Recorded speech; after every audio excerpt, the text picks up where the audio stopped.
personalities to have the discussion on today's agenda. The agenda for today's session is satellite communication, the pulse of a digital nation. I would like to thank everyone and welcome all of you in today's session. I would like to call on the stage our Lieutenant General from Indian Space Association, A.K. Bhatt, on stage. With a huge round of applause, everyone. He has been the first Director General of the Indian Space Association. General Bhatt has held apex leadership and management positions in the Indian Army, at the Army headquarters in the Indian Defence Services for over 38 years. I request Sir to please join us on the stage and deliver the keynote session. Thank you. Ladies and gentlemen, distinguished guests and fellow panelists, good afternoon. Jai Hind. It's my honor to address you today at the Indian Mobile Congress 2024 on a topic that is just not shaping the future, but is becoming the very heartbeat of our digital nation, that is satellite communication. You would all be aware that 40% of India's population still doesn't have access to internet. In numbers, if you calculate it, about 560 million people are disconnected from the digital world. But I should tell you, as the Director General of Indian Space Association, that the solution is circling above us. 640 satellites of Eutelsat OneWeb and 5,000 satellites of SpaceLink are already there, and many more companies are coming into it to provide satellite communication in India. We have to see that 40% of India's population, which is offline from broadband, that is 560 million people, is almost twice the population of United States. And can we afford to leave them behind? No, we can't. The digital divide is most pronounced in our rural areas, where traditional infrastructure faces significant challenge. Fiber optic cables and mobile towers, the backbone of our current internet infrastructure, are costly and often impractical to implement in remote and rugged terrains. Even if we decide to spend more money, the terrain makes it too difficult. But within this challenge lies an unprecedented opportunity. Communication will remain the largest revenue source, with new constellations expanding the reach of satellite communications, that is for mobility in the remote areas, and cannibalizing traditional demands for much larger number of satellites. The figures in billions, from $133 billion in 2023, by 2035, this market will be $218 billion. The large number of constellations, which two of them I have mentioned already, that is Eutelsat OneWeb, then is SpaceX, then is Amazon's Project Kuiper, and others which will, I am sure, will come in the very near future. This market will accelerate availability of broadband connectivity into India. And a study which we carried out last year along with NESCOM indicates that as broadband connectivity is coming into India, so are the used cases. And we had very simply identified more than 200 new use cases of satellite communication in India. As we very rightly it would not be wrong to say that internet is the heartbeat of our modern economy. Every beat pumps information, resources, and opportunities. And we see that satellite communication is the pacemaker. We need this to keep the heartbeat steady and balanced for all our remote areas and to complement the backbone that is the terrestrial communication. In agriculture, for instance, the Krishi DSS, which is now being planned by a government, allows a farmer in a remote village standing in a field with nothing but a smartphone in hand to be able to check weather patterns, crop prices, and even talk to agricultural experts as to should he sow and how. All because we have and we will in certain areas have satellite communication beaming down connectivity to him. The satellite market in India is set to explore, and by 2025 the number of satellite internet users in India is expected to increase sixfold, reaching about 2 million. In fact, this number of 2 million is too less. What we should target is for much more. And what it is most important is that these unconnected who would be connected by broadband will result in transformation of life in our unconnected and unserved areas. The projects like BharatNet has been attempting to connect remote villages all over India. They have achieved a significant number, but if it has to reach every village of more than 2 lakh plus villages of India, satellite services has to be part of it.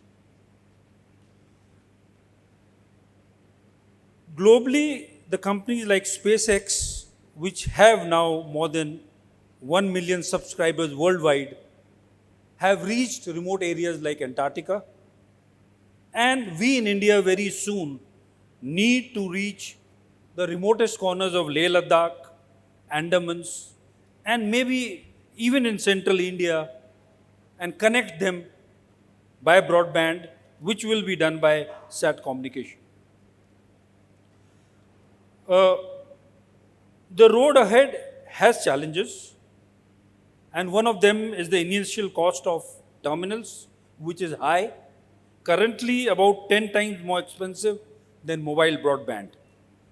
And that is why the regulations need to be there from the government to support this nascent sector, which is growing in India, but will be an important element in our digital economy.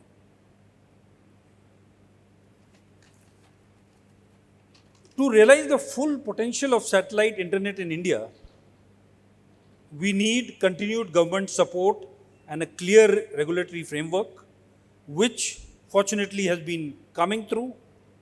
And I would take this opportunity to thank the minister who yesterday in his announcement has very clearly laid down the future of satellite communication, especially in allocation of spectrum, which he very clearly laid down that the world harmonized method of allocation of spectrum, that is by administrative means, would be followed in India. And this shared spectrum, this is a great indication to us that very soon Hughes in India, along with OneWeb, would be providing satellite communication services, and so is Jio very soon. In the end, I would say, ladies and gentlemen, satellite internet is just not about connecting people to the web. It is connecting them to their future, where they have access to education, healthcare, and economic opportunities. It is about ensuring that a student in a remote Himalayan village has the same access to information as the one in Bombay. The internet in the digital age is not a right, but a privilege. Let's make sure that the remotest corners of India, from Andamans to Leh and Ladakh or the Northeast, get a digital future for India to grow. Thank you. Jai Hind. Thank you for a very insightful, impactful discussion, sir, on your guidelines. I would like to move ahead with introducing that we have gathered here with our respected panelists that are willing to share their insights about today's sessions. Starting with our first panel, kindly welcome them all with a huge round of applause. Our first panel would be Prafulla Kumar, VP and Product Head from Reliance Jio. I would request you to please join us on the stage. Following him would be Rahul Vath, CRO, Director OneWeb of Bharti Airtel. Kindly join us on the stage, sir. Veena Rawat, ma'am, Senior Spectrum Advisor from GSMA. Kindly join us on the stage, ma'am. Shivaji Chatterjee, CEO, President and Managing Director from Hughes Communication, India. Stephen Heyer, Vice President, Solutions and Partnerships from Viavi Solutions. Gautam Sharma, Managing Director, India, Viasat Incredible. Kindly join us on the stage, sir. Joseph George, SVP, Adaptive Commute and Comms, VVDN. Kindly join us on the stage, sir. And last but not the least, our moderator of the session, partner from GRCS Telecom, KPMG India, Rahul Hakim, sir. Thank you. And before we begin, again, a round of applause for General Bhatt. Extremely delighted, sir. And one thing that will probably, echo again, thanks for highlighting the progress we have made and also highlighting that the path that we still have to undertake. And the thing that will stay with us is when you talk about communication, you talked about not just connecting them to internet, but connecting them, connecting the people to their future and their opportunities. And obviously touching lives through digital inclusion. With that, I'd like to welcome my esteemed set of accomplished professionals here. And I am sure that what we'll take away from this session will be something that everyone will value. Our generation probably has seen the most amount of change and transformation when it comes to technology. And since the launch of the first satellite in 1957, if I'm not mistaken, the world has come a long way. And communication services, and especially satellite communication, the way they have manifested in everyone's lives and touched everyone's lives is really, really profound. Today, we talk about satellite communication again, but the impact we have seen in various sectors, General Bhatt mentioned some of them. We talk about agriculture, we talk about remote sensing, we talk about extremely accurate weather forecasting, including cyclone monitoring hour by hour, which saves so many lives. We talk about opportunities in defense, and we talk about ultimately back to where it began from, which is communications and remote connectivity. So with this, I would like to begin my session, and I'm starting with Rahul.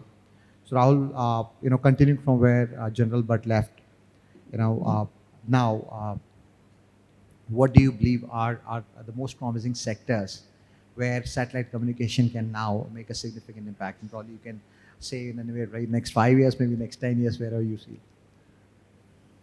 Thank you, Rahul, and thank you, General Bhatt, for that very encouraging start to this session.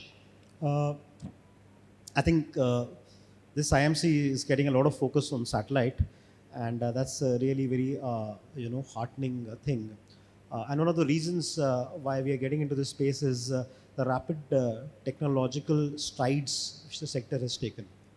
Around 20 years back, we used to have the satellites which were bulkier. The iridium constellation was made, didn't pass through.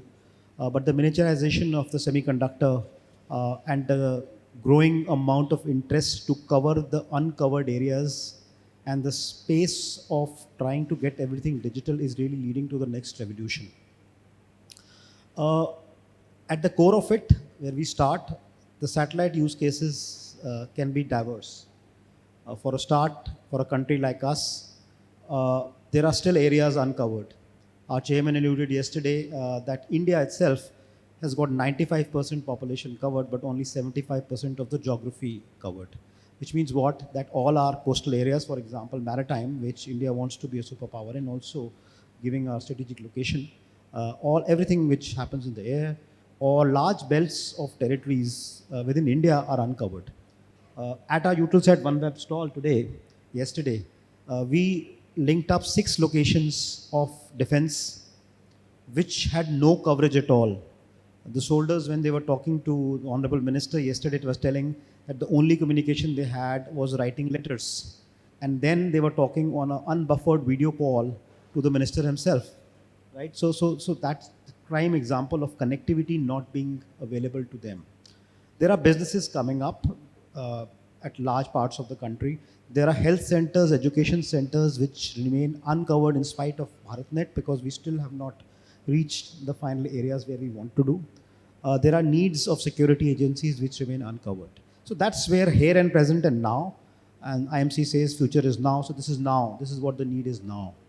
Going ahead in terms of technology curve, also, we know the next, the generation, what is lying at the frontier, and how the NTN is really going to merge into, if you look at the specifications and how the IMT grows, we'll get into a situation of a direct-to-device where already there are services available, for example, in US, where you can get satellite coverage in case of emergencies on your phone. That's going to be the next phase, of where the satellite heads today. Besides that, there are large government use cases. On just 2 days back, the government announced, surveillance satellite system running into around more than 50 satellites which they want to put up for surveillance purposes. There are needs for remote sensing. There are varied use cases in agriculture which are still available, which are untapped, mining cases which are untapped. So I think the potential to cover all of these is immense. Coming from a background of both a terrestrial player and foot in satellite, let me also say that there are services which are complementary. At the end of it, it's the requirement of the customer. It can be an enterprise customer, it can be a retail customer, and I think technologies are here to serve exactly that purpose. So I am very hopeful of the bright use cases we see ahead. Thank you, Rahul. And I think people in the audience, you should go and see. I saw Rahul showed me yesterday that defense use case, extremely promising, and for a country like ours, it's something that we really needed.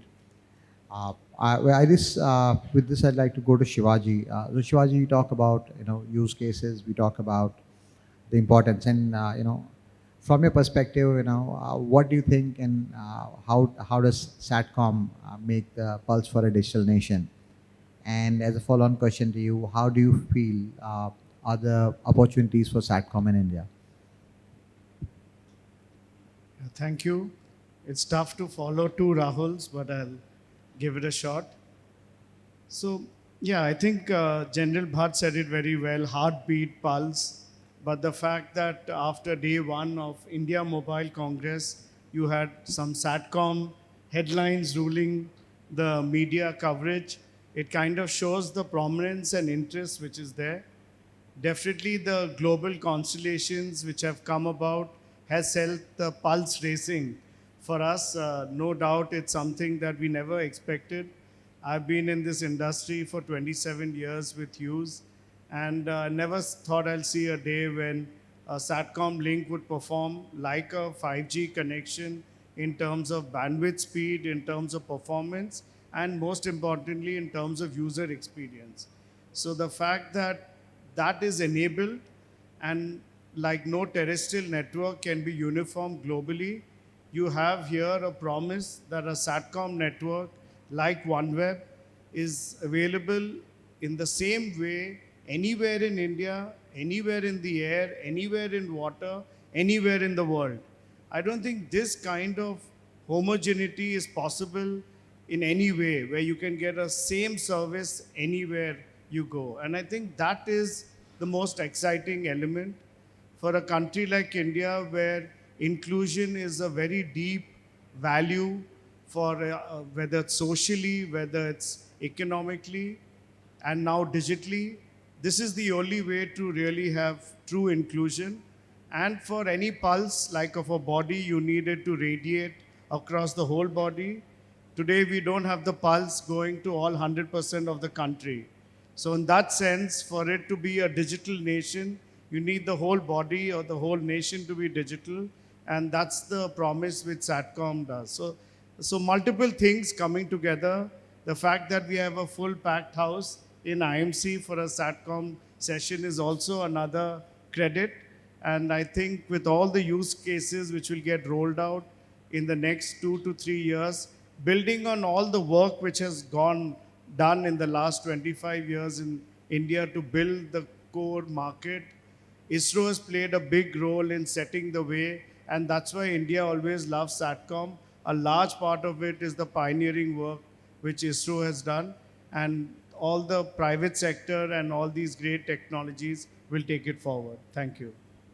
Thank you, Shivaji. In fact, I really appreciate when you talked about homogeneity and same service anywhere, which means essentially you are upgraded as the same pace as anywhere in the world. So if you get satellite launch anywhere in the world, you have the same service, same capabilities, and same technology. It's not that you have to wait for it. Absolutely wonderful that. I come to Stephen then. Stephen, we talked about opportunities. We talked about use cases, some bit of them. In terms of challenges, can you just highlight in terms of how satellite operators face challenges in deploying low Earth orbit constellations, and are there any ways in which some of those challenges could be kind of mitigated?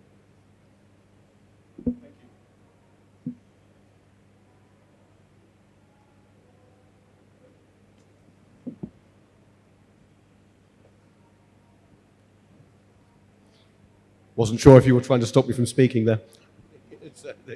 So I think the number one challenge that I think everyone faces with satellite is, of course, the huge cost.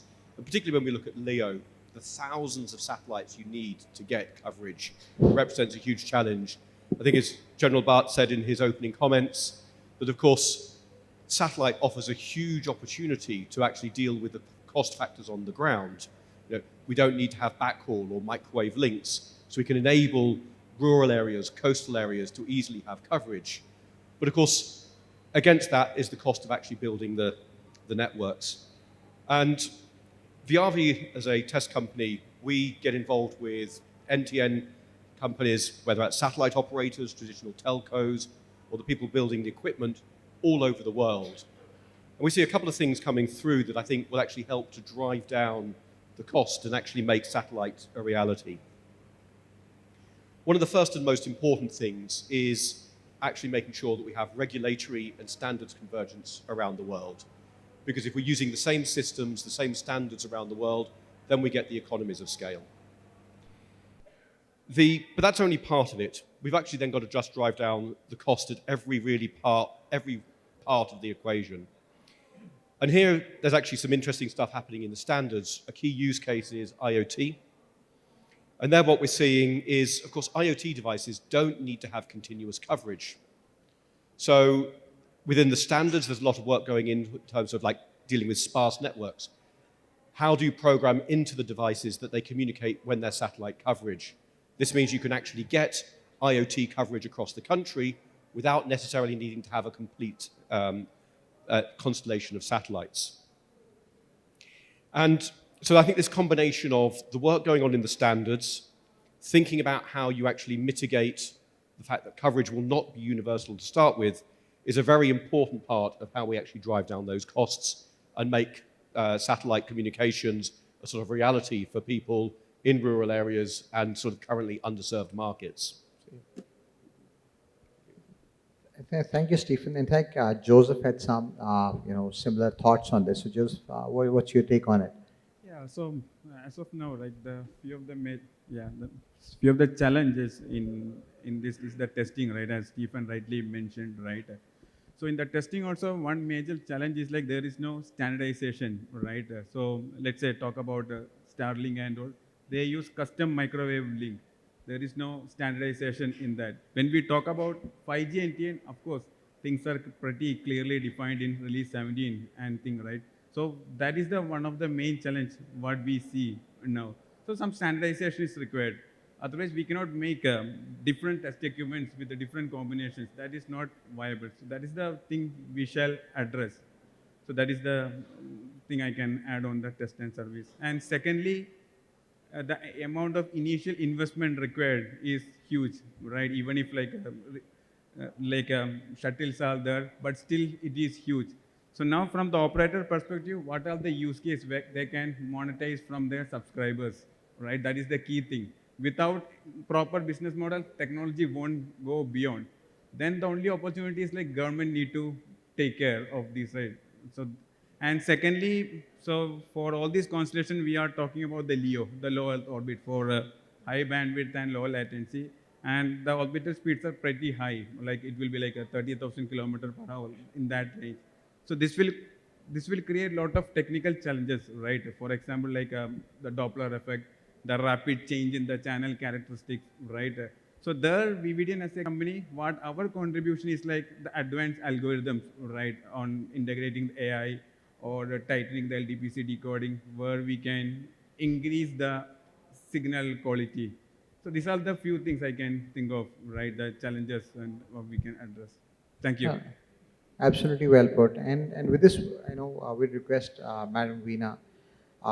Ma'am, would you, I think your interest areas are quite diverse and you've been in the sector for quite long.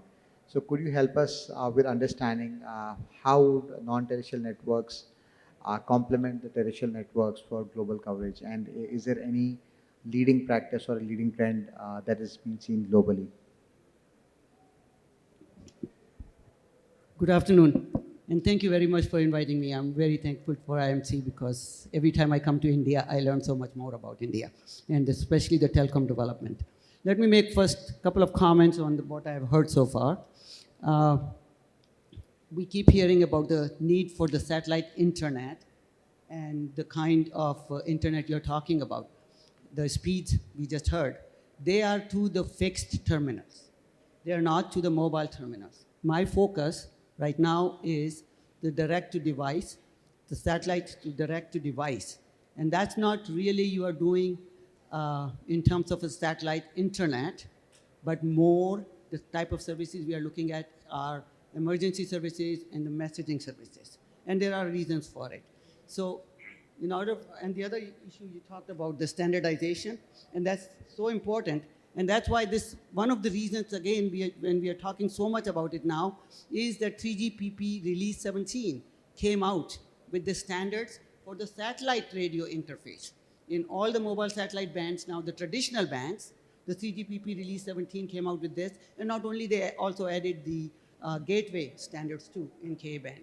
So all these things are now driving to for, some people call it convergence between satellite and terrestrial. So the role of the NTN, there are so many NTN networks, and I'm involved in high altitude platform systems, putting IMT base stations on high altitude platform systems. They're not that high. They are only somewhere between 20 to 50 kilometers. And then we are hearing throughout this conference about these non-GSO or LEO constellations, which, hundreds and thousands of satellites. Sure, they all have a role to play. It will really depend on the application, the use cases, and what will be the most economical way to do things, a particular application. So why are we talking about this D2D in the first place? The reason we're talking about the D2D is because we keep hearing about this coverage gap. Sure, there is coverage gap, and perhaps in countries like India, there is more coverage gap. But if we look at it, GSMA works globally. If we look at it globally, really there is only 4 or 5% of the global population where the terrestrial coverage is not there. The terrestrial coverage is there. The reason the terrestrial services are not used for are many other reasons, such as the affordability, particularly the affordability of our handsets, the device cost, the digital skill sets, et cetera, et cetera. So it's not just the role of the satellites to just fill the, the coverage gap of that 4% of the population or maybe higher number for India. But I think we also have to look at why where we already have the coverage, even in villages, if they have decent population and there is a business case to provide the terrestrial coverage, it's there. So why we are not having it? So it's not just the coverage gap there is a usage gap. There is a usage gap, and we should address both. The satellites, in particular the D2D, are going to address the coverage gap, and particularly, as I said, because they're doing D2D, they're going to come to handsets directly, and there are technical challenges. The handsets don't put out a lot of power. They are communicating with 150-meter towers. Now they're going to 500 meters or higher to the satellites. So the link budget issues are there. So there would be a lot of technological development happen, but in the meantime, in direct-to-device, without modifying the handsets, using the cellular spectrum, with good arrangements, partnerships with the mobile network operators, it will fill a gap, but I don't want to say that it will fill, solve all the problems. So my message is, yes, we need to fill the coverage gap for the population, but at the same time, we should also look for the other challenges where the coverage is already there, but there is a usage gap, and we should do everything possible, whether we are from the satellite side or we are from the mobile side, to address those issues so that we can fill the usage gap as well as the coverage gap. I stop here. Yeah, thank you, ma'am. I think move on to Praful. Praful, you had similar thoughts. We spoke about it before. So could you also put in your thoughts on this? Yeah, so I think thank you, Rahul, and thanks. I think already Veena ma'am has started. I will take little deeper to it. So in my view, NTN was there with us. It's not new in my view. It's there from 1990, where that satellite phone was used to directly connect with the satellite. So why it was not so successful? And the reason was it was in hardware-centric, proprietary in nature. So what today the change is because of the standardization and release 17 in 3GPP, where those satellite operator and terrestrial operator are together working towards making an ecosystem where the existing mobile phone or IoT devices can be connected directly to satellite. So this is the only difference. So NTN is not a new topic, but why it is being talked so much is the reason because of the standardization. So if we see today, there are three variants of it. If we talk about with respect to the spectrum utilization or management, and there are different type of operator after this 3GPP 17. They have already started building the satellite. Even they have launched the services at various locations. So some operators are using the MSS spectrum to this, which is already part of standardization 3GPP in the L band. And those using those spectrum, probably the services what can be offered today based on that link budget and all, probably SOS, location tracking and SMS. But if we see in India, I don't know, and I'm not very sure whether such services is going to again play a major role in NTN. In my personal opinion, if voice and the data also can be provided through NTN, then it may take a not only the remote region, but it can connect each and individual where it is required, even for maritime and other ways. And in this MSS, I think it's also very tightly integrated with the manufacturer, OEM, as well as MNO, because these additional chip has to be integrated in the devices. So again, the device ecosystem has to play a major role. And if it is not affordable, again, we don't know whether it is going to be a successful or not. Then there are second type of operator who again are using the MSS spectrum in S band or L band, but they are in again proprietary in nature. They are not part of 3GPP standard. So I don't know the future whether they will get that volume or not. And third, very interesting in terms of the NTN, the operator who are trying to use the IMT spectrum, so that there is no change required in the hardware or devices. The same device can be used to have those connectivity. But it is very, very challenging in terms of the frequency management as well as the spectrum interference coordination, because once you are using the same spectrum from the top and already there is the spectrum being used on ground using the cellular network, so how both services are going to coexist, whether there has to be some exclusion zone, there has to be a gap, or there will be exclusive spectrum needed for that. So these are the points which probably more are the regulatory part of it, but the technically, I feel that such way of handling the NTN may be a more maybe in device perspective as well as the service perspective, because those can provide the broadband as well as the voice connectivity. So that's my take on this. So Thanks. just a following question to you, Rahul, Praful, is that we talk about the huge amount of development that has happened. So how has it driven down the cost? Because one of the first things that you talked about is we have had sat phones in the last 30 years, but a lot of adoption didn't happen, one, because of standardization, and second, the entry barrier to have such a device was quite high. So how are the costs looking like, and what is the trend that you see for the next 5 years or so? Yeah, so again, as I mentioned now, because of that open standard in 3GPP, now those chip, because if you see the today current chip that works on the 700, 800, 2100, so there is an in-between band of L band, that 1500, 1600 or 1900. Those band also should be a part of it. So in terms of the RF, I don't see any problem because it's a part of that range. But of course, because the change in that chip will increase the cost of devices, but we need to see how it goes further. Absolutely. So we talked about the opportunities, we talked about challenges, we talked about use cases, and I think I go back to Rahul. So, sir, everybody's saying that last 2 days have been, extremely positive from the satellite front. Everybody talking about satellite, entire IMC, and we have a full pack session, really, a rarity. So, in terms of incentives, how do you believe that the sector can be incentivized further? We just started where with a lot of public-private participation, we've seen a lot of smaller startups getting into component manufacturing, getting into, so on and so forth. From an overall ecosystem perspective, what are your thoughts in terms of incentivizing so that we can be a force to reckon with worldwide? Thank you, Rahul. Since it was so interesting on NTN, I will start by one knock on NTN and then go to the next. I think Meena was absolutely right. It's the technology leads the road, and the choices we make, as a service provider or as a customer or as a regulator on what we really want to shape is really going to see what comes out of that technology. There are challenges, of course, which are there, but there are also opportunities which are clearly visible. And of course, there is a clear ask of a level playing field in terms of how terrestrial operators might have been done in the past. But let's come back to where you started. As far as the incentive is concerned, you are absolutely right.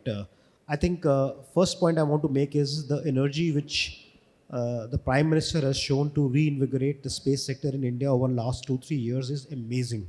The very fact that we are talking satellites so seriously, the very fact that there is a buzzing space ecosystem, that the startups are able to raise money outside the country. General Bhatt heads the Indian Space Association. I think when we started the startup program for registering in ISPA, we had more than 200 people coming as startups. You go to Bangalore, you see like mushrooming of thoughts, ideas, innovations, small things, small ideas. And then, of course, the proof of that happening in terms of Agnikul, in terms of players like this who are really powering on, the next generation of reforms. I think what the government has done right is set up a separate space regulator, which had got the right focus now to focus on how we are going to disaggregate the linkage historically from ISRO and then focus on how do we really grow the space ecosystem. The formation of ISPA is the second step, because then that brings the link between the regulator authorities and the ecosystem players. And so InSpace runs a lot of these sort of shell programs where they are encouraging and incubating a lot of facilities.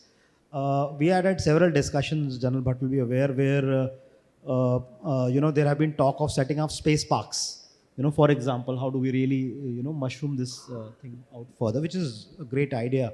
We heard the minister today morning talking in a round table about the telecom manufacturing zones. But similarly, there is an idea about how do we empower the space ecosystem.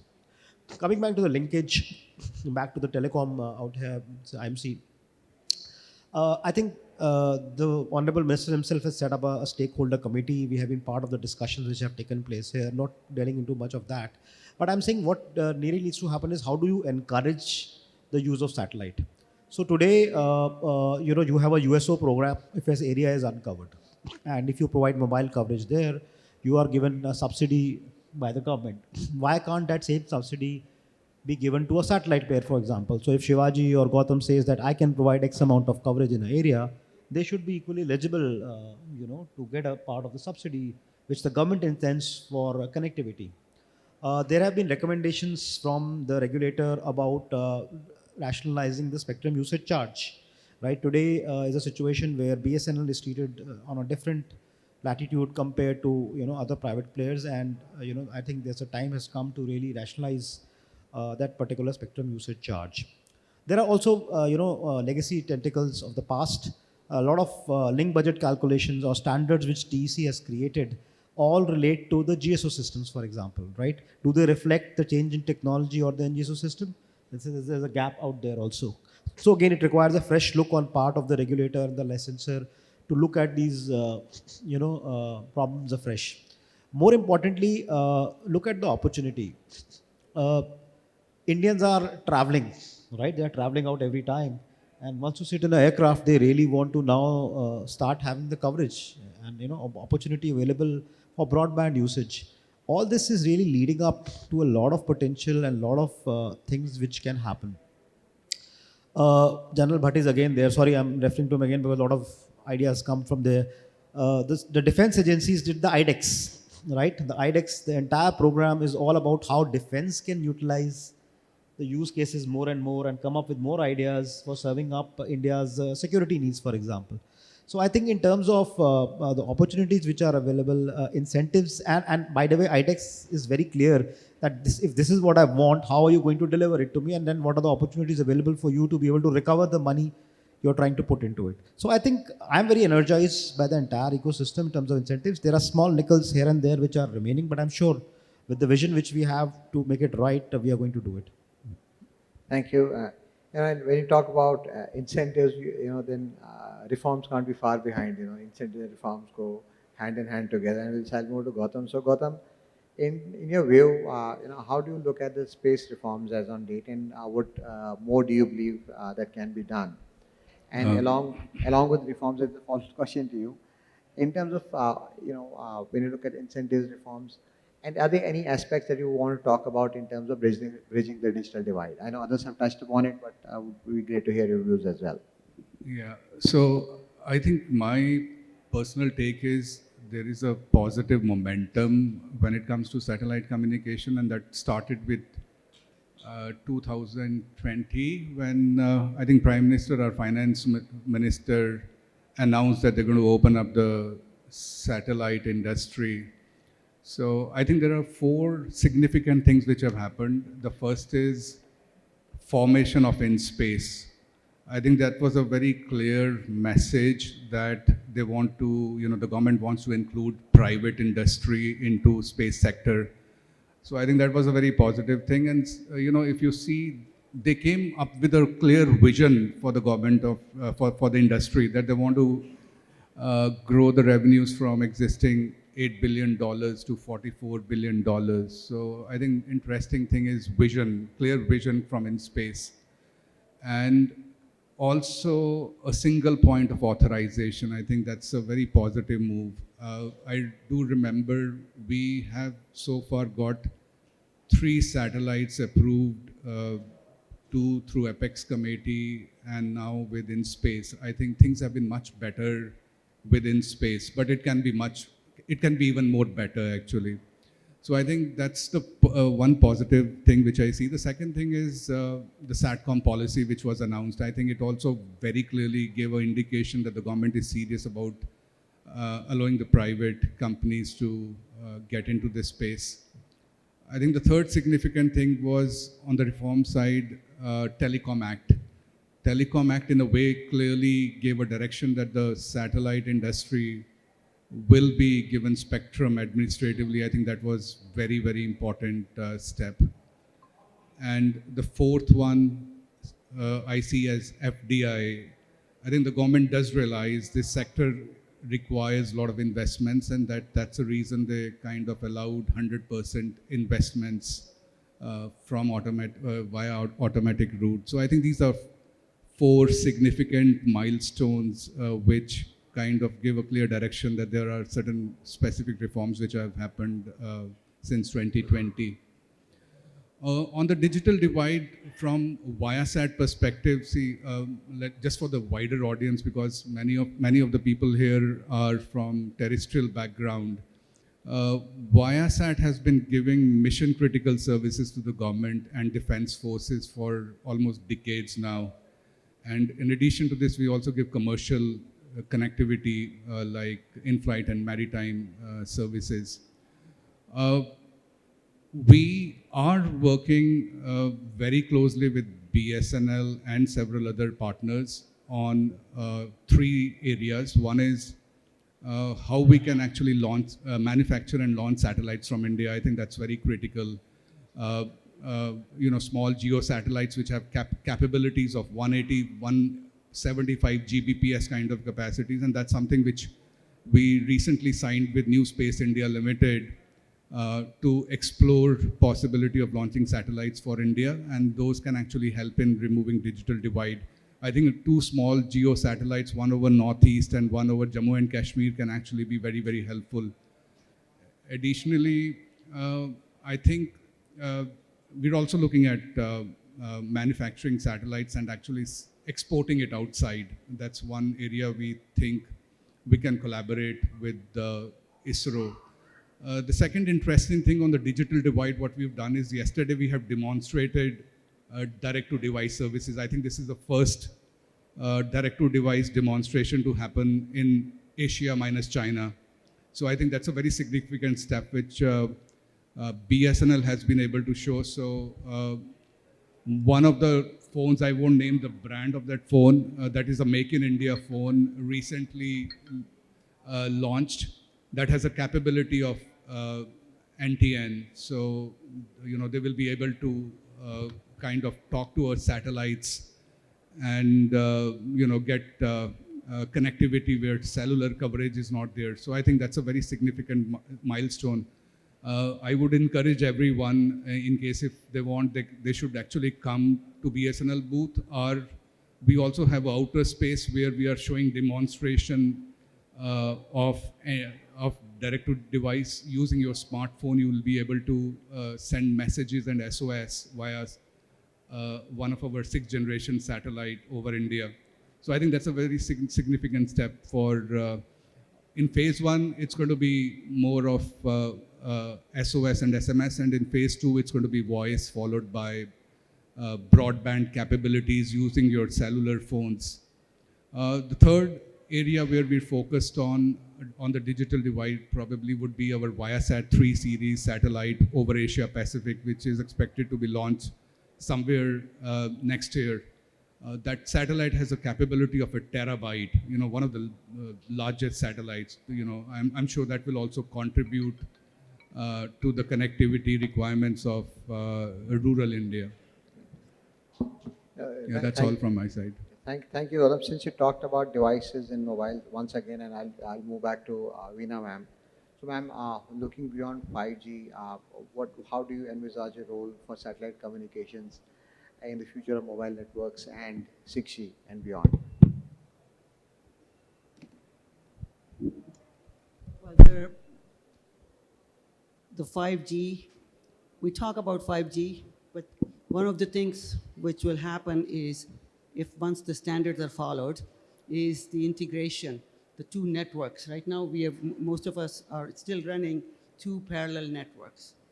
So the other big thing which is happening from the whole satellite world, as I said before, is the D2D to the smartphones. But D2D to the smartphones are using the IMT or the cellular band, cellular spectrum, whereas the D2D, the kind Viasat was talking about, is using MSS spectrum, whether it's L band or S band or with L and S band. Both D2Ds have some challenges. So they both have to, as I mentioned before, they have to finish the link, and the link budget is very limited here. So, the power. So those are some of the challenges. But a lot is happening in terms of really bringing the satellite connectivity with the latest technologies such as 5G. But to get in the satellite world, 5G speeds, quality of service, etc., in a rural area is you need to be really looking at the capacity. I'm not saying that the bandwidth challenges are on both sides. The mobile networks have challenges, but satellite folks also have challenges to provide that 5G kind of services. So it is going to happen, but at this point in time, the services, at least for the, in the D2D, in the cellular bands, are limited because of the capacity. I hear that there are going to be things happening, and you can see some mergers and acquisitions among the satellite companies so that they can pool the bandwidths together. Whether they can bring L-band and S-band together, or they deal with the mobile network operators and see if they can get higher, more bandwidth to get the capacity. Until that happens, I don't think we can talk about the satellites providing a decent speed internet in a mobile platform. The speeds, when we hear about terabytes, etc., I want to make it very clear. We're dealing with fixed satellite service or fixed terminals. Those are not the kind of satellites with the capacity of terabytes or the terminals which are getting the data rates. They are very, very limited at this point in time. So I think they will get to those things, but that will take some time to get to the 5G level, what the terrestrial systems are doing right now. Thank you. So interplay is inevitable, but obviously it's some time still to get there. Thank you. And we briefly talked about costs, but I think I'll go back to Joseph once. Joseph, in terms of evolution of technologies, how do you see the technology evolving in terms of cost going down? And obviously, we talk about these services being provided to underserved areas. Obviously, you need to keep the cost down if you have to cover everything. So how do you see that evolving?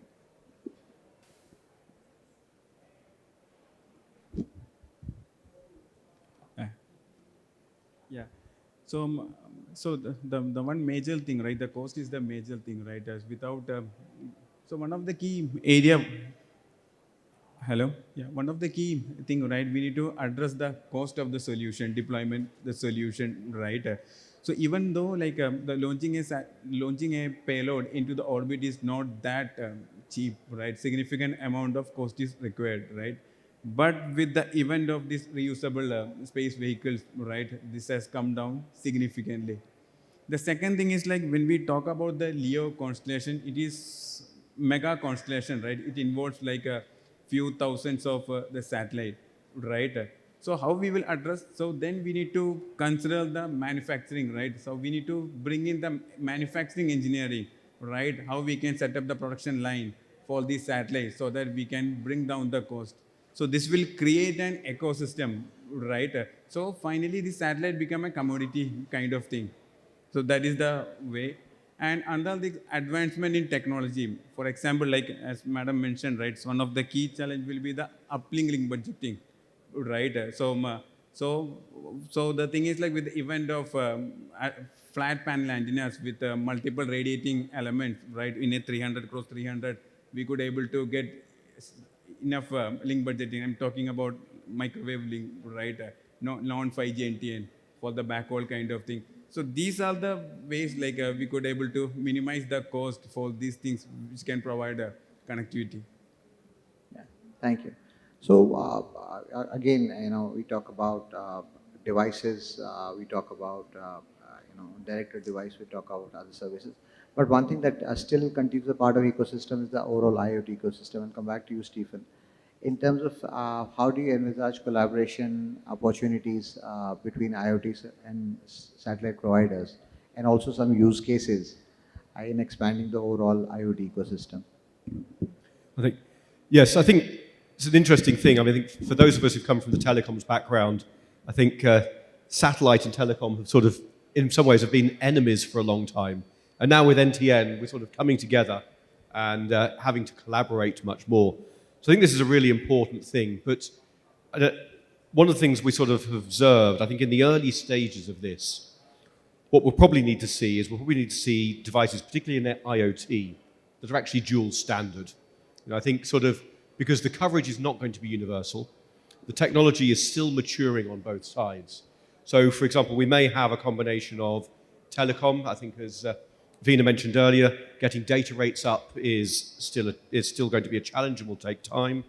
But then, you know, we've got well-established technologies such as LoRa, so complementing, I think, the satellite and other approaches as well will probably be one of the ways that we sort of actually commercialize the technology and start to bring things together. The use cases, I think that's an interesting question because I think like with any new technology, there's a lot of thought that goes, a lot of marketing that says, well, here's what we could do. But I think what we've seen throughout the history of telecom is the use cases that the marketeers come up with often turn out to be very different ones from the ones that really take off. And this is where I think actually it creates an enormous amount of opportunity. Here in India, it's a phenomenally entrepreneurial culture. And I think one of the things that we've talked about telcos, we've talked about end users, but I think another big part of NTN, which we're seeing a lot of, is that actually this is creating enormous opportunities for software developers, new startups entering the industry. And I think there what we'll see is we'll see use cases that we haven't thought of before. We'll also, I think, see, I think India has a track record of being able to actually deliver solutions at, phenomenally cost effectively. So I think we'll also see innovation coming from some of the Indian satellite industry. How can that be applied? So what are the use cases? To be honest, I'm not sure yet. I think we'll have to wait and see. But with 1.4 billion people in this country, I think a few will emerge. So with that, thank you. Absolutely. So I think one last question before I come to you, Rahul, and this is to Praful. So Praful, we talked about a lot of other aspects. In terms of challenges in maintaining reliable connectivity, especially when you talk about urban areas where even mobile coverage sometimes gets difficult, what kind of challenges do you see? And you can just probably give us one on regulatory side, one on the technical side. Yeah, so Rahul, believe me, for satellite service provider and operator, there is a big challenge to maintain the quality of service as well as to have a high level of availability of the satellite link. And there are a reason to that. For example, if I consider with respect to the challenges in NGSO basically, because we are more talking about NGSO that gives the high throughput, low latency services and all with the grade of 5G, 4G type of services. But this constellation require hundreds, thousands of satellites. Maintaining them in an orbit, replacing them quickly is a big challenge for any operator. And other side, they are also competing with the GSO satellite, which require only single satellite to cover the entire region, as well as the MEO constellation, which require probably 5 to 6 satellites, which can cover the entire region. So this is a big challenge for the LEO satellites to have those competitiveness and require a huge capex at the initial part of it. And second major challenge what I see is a frequency interference. Now everything is moving. In case of GSO, you have a fixed terminal not tracking anything. Now satellite antenna, everyone is tracking each other. And if any failure in any devices can change the entire scenario, and those interference can go to any constellation. So it's a very, very big challenge. And what we have seen, these things are being handled at the ITU level based on the ITU-RR, as well as national level with the frequency management and all. And major part of it, a bilateral frequency coordination between operator, which goes years together. We don't know whether it will be successful or not. So these dependency on that frequency coordination alone, whether it's sufficient to maintain this interference issue and provide a quality of service, is a very, very challenging part of it. In terms of regulatory challenge, if I speak, so any technology evaluation goes hand in hand along with the regulatory. Without regulatory support, no technology is going to be successful. And what I'm very happy to note that and inform everyone that there has been a lot of positive reforms from last 1 or 2 years, be it MPVT, be it infra sharing or IRGR for NGSO. But what I see is now the distance between the terrestrial and satellite is diminishing and very narrow line now. And the same spectrum are being used for the satellite as well as terrestrial. For example, if you see even for direct to device, the IMT spectrum now are going to be used. There is an agenda item in the WRC. So in such scenario, we need to think as an industry, as a regulator, that as a long vision, next 10 years, how the technology is moving and how we are going to manage those spectrum, which has to be in harmonized in nature. There has to be a coexistence study. So these are the, I think, take we should take as a Indian company and see that whether these all can be go and finalize at the level to meet these spectrum requirements. Absolutely wonderful. Thanks. I think with this, we have come to the end of our time here today. I think it's extremely informative the way I saw some of the insights that were delivered today. And I think I'd request Rahul and possibly now any last words and any thoughts you have for India's role going forward. No, I think it was a very enlightening discussion for me because we really discussed the length and breadth of the entire issue. We discussed the opportunities, we discussed NTN, the challenges which are available. Shivaji talked about what all we can really do and what is the utility which will come out of sector. We talked about standards, coming out. We talked about, Veena talking about right now, we are more on emergency and, how we will move towards satellite internet. And of course, then Stephen talked about, all the challenges which are shaping up and the NTN space. So I'm very hopeful overall, in this IMC of a lot of discussion, on the entire satellite sector. And at this rate, ma'am, we'll have to change the name to Satellite and Mobile Congress. Madam Revati, next time as we go ahead. Thank you so much. Yes. Absolutely. Yeah. Any last words for you? Any last words for you, Veena ma'am? For sure. If you're going to do D2D using the satellites using the satellite, it's satellites, but using the cellular spectrum, it is really important from the regulator's perspective that they make it a requirement that there would be an agreement between the satellite operator and the mobile network operator, because at the end of the day, you are going to be using their spectrum. So what spectrum you are going to use, under what conditions, over what area, etc., that kind of agreement should be a prerequisite for any satellite authorization. And the other thing is, and I think everybody kind of addressed it, is we cannot forget the terrestrial networks need to be protected. They need to be protected, and the reference is made to WRC agenda item 1.13, and that's where the studies will be done, and that protection for the cellular network, the IMT, it should be, on a harmonized basis, the same numbers, so that the regulators can use that. At this point in time, because WRC 27 is far, the national regulations are coming, and while they're making sure that the IMT networks are protected, but the regulations could be very different. Thank you. Thank you very much, and my gratitude to my esteemed panelists today, without whom this session wouldn't have been possible. Thank you for your travel all across the world to get here. And thanks to the audience. It's probably one of the most stable audiences I've seen in a very long time. Thank you very much.